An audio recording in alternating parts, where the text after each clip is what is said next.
Counterattacking is such a useful tool, but how do you make it work? What players to use? What formation? Okay, let's calm down and answer these questions.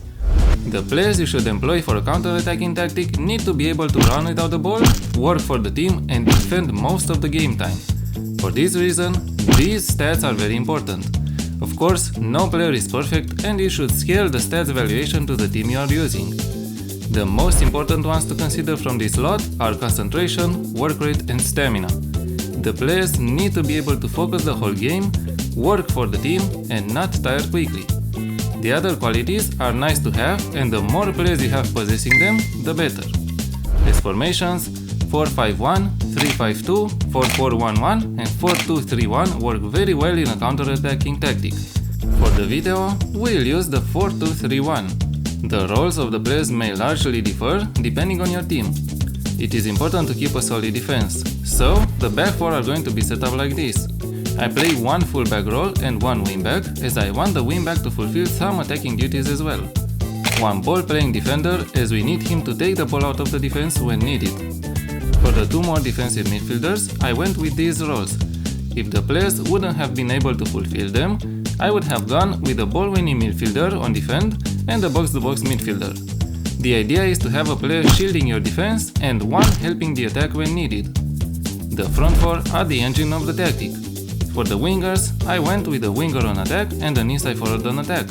The inside forward is playing on the part of the wingback.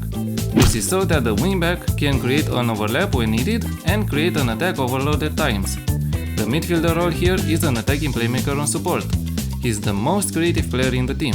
He needs to be able to fashion passes for the wingers and for the striker. The striker can be a deep lying forward on attack or on support.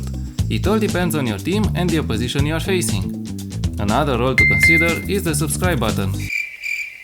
Really, it can be pressed and it won't budge.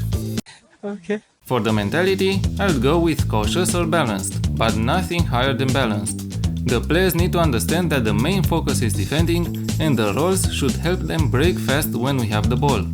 In possession, I have imagined this game plan. Of course, you can add other options like run and defense or overlap, but to me, it would complicate the attack. In transition, we regroup, play on counter and distribute quickly.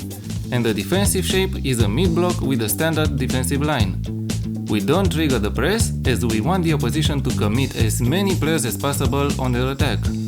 You could add the trap outside instruction if you really want to frustrate the opposition. One more important detail to consider when committing to a counter-attacking tactic is training your players for it.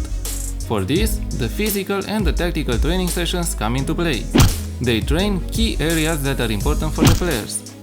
But make sure to use the physical session far away from a match, as it can drain the players' energy. And always play your team's strengths.